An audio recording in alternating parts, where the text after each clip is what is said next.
mostly drive, so Joni reads.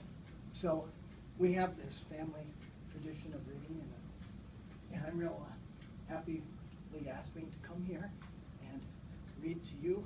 And I see a number of teachers here that I've read in their classroom a couple of years ago, especially during the book, National Book Week. And so Leah gave you like the going spots here, but Leah gave you just a little glimpse of the theme of this book. And I had the pleasure of growing up in the 60s and went to high school in the 60s and went to college in the 60s. And I loved that time of my life. And one thing that my circle of friends were involved in was the celebration of being individuals. And so Daniel Pinkwater, on November 15th, the author, Daniel Manus Pinkwater, will be 77. And over his lifetime, he has written over 74 children's books. And there's a theme that runs through them about the celebration of our individuality and our diversity. And I like his books.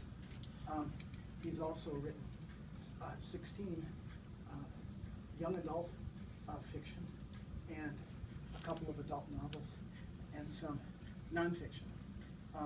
He illustrated this book, but most of his work, his wife is an illustrator. She helps him write this. And many of you might recognize the name Pinkwater because he's a contributor on National Public Radio about books and a book review. So we'll get on with it.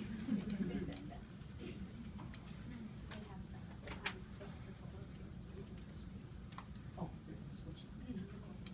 Wow. Cool. This was written in 1977. Mr. Plumbean lived on a street where all the houses were the same. He liked it that way.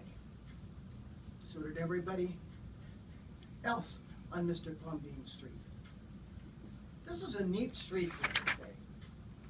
Then, one day, a seagull flew over Mr. Plumbean's house. He was carrying a can of bright orange paint. No one knows why. And he dropped the can, no one knows why, right over Plumbean's house. It made a big orange spot on Mr. Plumbean's house. Ooh, too bad, everybody said. Mr. Plumbean will have to paint his house again. I suppose I will, said Mr. Plumbean. But he didn't paint his house right away. He looked at the big orange spot for a long time. Then he went about his business. The neighbors got tired of seeing that big orange spot. Someone said, Mr. Plumbean, we wish you'd get around to painting your house. Okay, said Mr. Plumbean.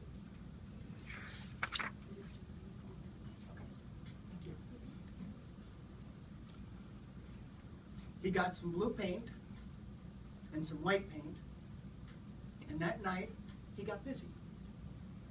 He painted at night because it was cooler. When the paint was gone, the roof was blue. The walls were white, but the big orange spot was still there. Then he got some more paint. He got red paint, yellow paint, green paint, and purple paint. In the morning, the other people on the street came out of their houses. Then, their houses were all the same. Mr. Plumbean's house